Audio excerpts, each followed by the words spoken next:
Big round of applause for the man who started this organization.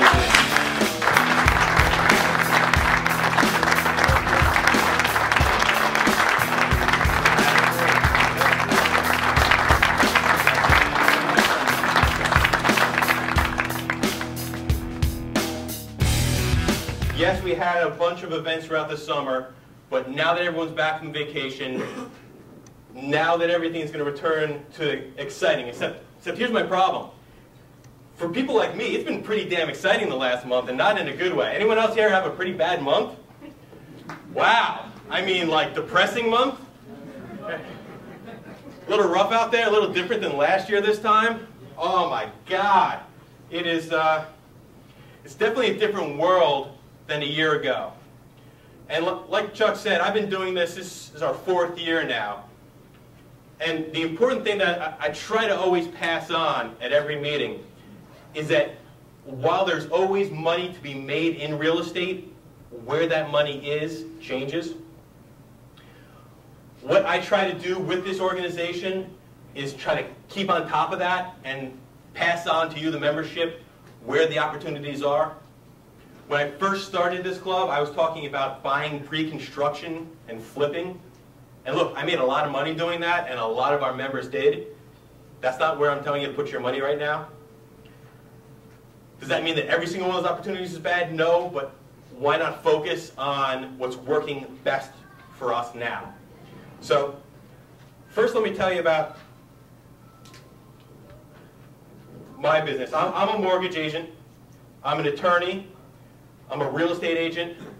And I'm an investor on apartment buildings in Hoboken and Jersey City. And the big impact on my life is the 145 lenders that have imploded. Take a look at that number. 145 lenders have stopped doing business, have gone under bankruptcy. We'll talk about that in a second. But let me tell you about a week that I had a couple of weeks ago. Where's John Ramirez? John's walking out the back. John works with me in my mortgage office in Bloomfield. Monday he comes into work, and National City says, uh-oh, we're not funding anymore, we're shutting down. So, all right, that sucks. Coming Tuesday, Greenpoint, division of Capital One, they shut down. Just the day before, I'm talking to my rep from Greenpoint, and they said, no, don't worry about us, we're going to be around. We're backed up by Capital One. So, all right, so I figure, all right, not the end of the world. I come in on Wednesday, First National Bank of Arizona goes under. I come in Thursday, BNC Mortgage goes under. John Ramirez is sitting in my office Friday and says, this is a great day. I said, why, John? All this turmoil. He says, no lender of ours is imploded today. That's the new standard of a good day. One of your lenders doesn't disappear. So that tells you what we're dealing with right now. Any big fans of Donald Trump? Yeah, his mortgage company folded as well. I actually put this up there for one of our regular members, James Pham. I don't think he's in the audience tonight, but he's a big Donald Trump guy, and that was just to bust his balls.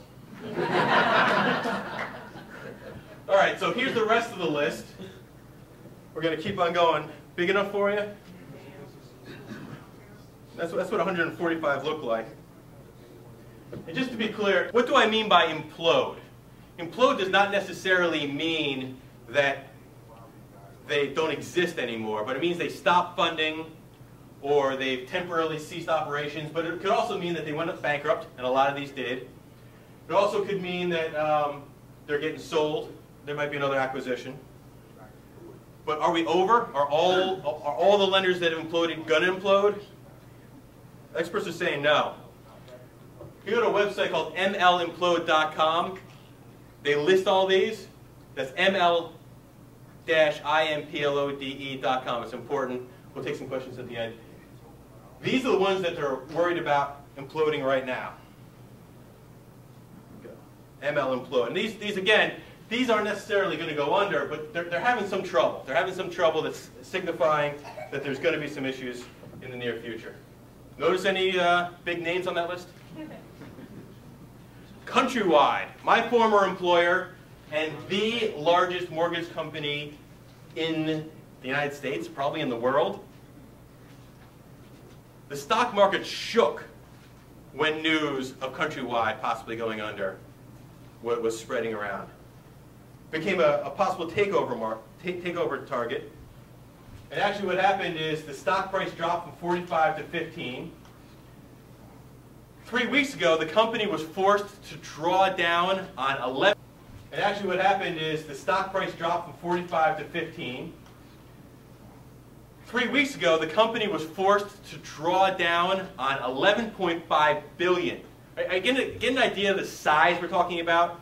$11.5 billion. This is just what they had to pull down in order to make their payments. This is what they had to do in order to fund their loans. And in fact, right before they did that, for 2 days, Countrywide stopped funding loans. That means people were sitting at closing tables saying, my loan's with Countrywide, I know I'm secure. I'm sorry, where's the wire? Not any of my deals, but we had people at the closing table. They got a commitment. They're told they're all set. They call the company to get the wire. The company isn't answering their phone because the company doesn't exist anymore. Now picture the scenario that the seller needs that money because they're buying a house a couple days later and they're not able to close on their house. I mean, we have a daisy chain effect going on where people couldn't close. It got pretty crazy. It got pretty crazy. Hopefully that's mostly shooken out. Now, why has this happened? Is this normal? Look, everyone is familiar with the supply and demand market value curve.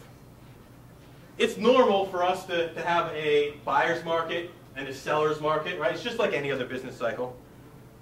And what are we talking about here? We're talking about a seller's market.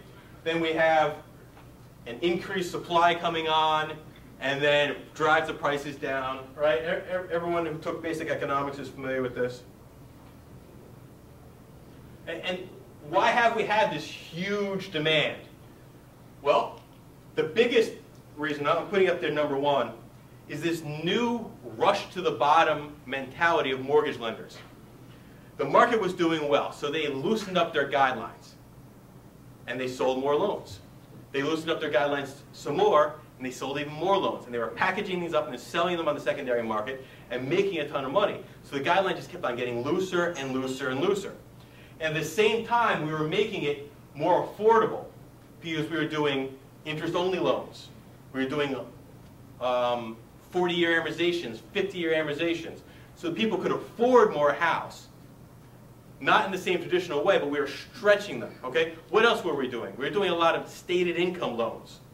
When we state income loans, they don't really qualify, but we allow them to buy a house that they really shouldn't be buying. Let me give you a quick mortgage lesson here. The way we figure out somebody full doc, normally they want a 45 debt-to-income ratio.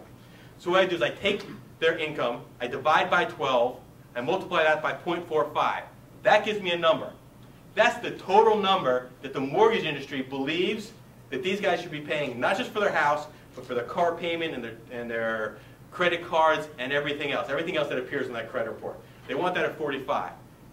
Now, the average American in order to afford a house that they want, they couldn't make that. So what did? We stretched it. People were borrowing money. People were using friends and relatives in order to qualify for these houses. They talked about in New York, people borrowing money from their parents in order to get into this red-hot real estate market in New York City.